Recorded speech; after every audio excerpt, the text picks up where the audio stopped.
มื่อสูงค่าเมื่อสูงพี่น้องผู้ดำยี่น้องเขาดังเสียงในค่ะเนาะเงาตัวในก็เขาเตมาลูเนพี่น้องเขาข่าวหลากหลายตาบาดในงูเขียวย้อนขี่รถก่อซ่อมตูนึงในค่ะอ้อ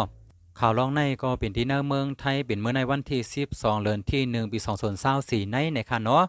ในก็เป็นหางเงาตัวงูเขียวอันเจ้าของรถด้านไถไว้ไล่ดีเนอร์รถลำในมีเขาพ่อแม่ลูก3ก็เขาเดียนกันกว่าเลเนอร์เว้งในค่ะอ้อเมื่อพ่ออันเขาพ่อแม่ลูกด้วยขี่รถกว่าซ่อมดังนั่นเลิกอ่ำเลซ้ำไหวหันงูเขียวเลื่อนขึ้นมาตีหมานซ้ำตั้งค้างรถนั่นอันเป็นเม่เจ้าของรถในก็จะเอาพงมันเสมาไถเงาตรงมันไว้เสห้องมังเพราะว่างูเขียวโตนั่นได้ยินเสียงห้องเย่ามันก็ตกเสเลื่อนกว่าเลื่อนมามันสัมบริยัดตกรถในค่ะอ้อเมื่อนั่นอันเป็นเม่เจ้าของรถในก็ห้องเฮาผมมันกึดรถที่หิมค้างตั้งนั่นเสให้งูเขียวโตนั่นลงตีนั้นในค่ะอ้อไว้เสนั่นเย่าอันเป็นเม่เจ้าของรถในก็ลันในผู้สื่อข่าวเขาว่าเฮาบ่แม่ลูก3ก็ขี่รถดีกว่าเลเนอร์เวงดึกขี่ออกขึ้นมาไปถึง10 นาทีอยู่งูเขียวโตนั่นก็เลื่อนขึ้นมาตีหมานซ้ำตั้งค้างรถนั่นมือนั่นก็จะเอาพวกมาไถเงาตรงมันไว้4ห้องมังเพราะว่าห้องเย่างูเขียวโตนั่นก็ตกเสียเลื่อนกว่าเลื่อนมามันสมบูรณ์ได้ยัดตกรถในค่ะอ้อ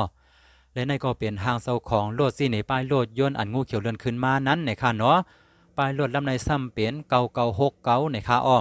ไว้เสนั่นเย่าอันเป็นเจ้าของรถในก็เอาเงาตรงอันเก่าอันไถไว้วันนั่นมันในผู้สื่อข่าวเขาเสลาดว่าวันนั้นมีงูเหลือมลงตัวหนึ่งมันเลื่อนเข้ามาตีในหงไว้รถในเสมันเลื่อนเข้ากว่าอยู่ตีแต่รถเก๋งสีลำเฮาในมันเลื่อนเข้ามาเหมือนเสื้อหนังมือในเมื่อผู้เป็นวันที่ออกไหนเพราะว่าที่ออกมาใน4ตัวหลังรางวัลที่1มันนั่นแม่นเอาป้ายรถเก๋งสีลำในตั้ง4ตัวในค่าอ้อป้ายรถเก๋งสีลำในเป็น1789รางวัลที่1ปาดนั่น4ตัวหลังมันก็เป็น1789ในค่าอ้อตาปาดในก็สวรรค์ที่ออกเย้าอันเป็นเจ้าของรถในก็เดี๋ยวป้ายรถอันงูเขียวขึ้นในเสกว่าซื้อที่3ตัวเสกว่าซื้อว่า3กามด้วยในค่าอ้อ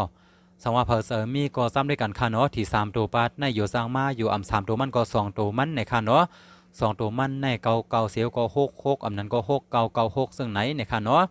และในก็เป็นข่าวหลักไล่ดาปาดในงูเขียวย้อนขี่รถกว่าซ่อมตัวนึงในค่ะอ้อ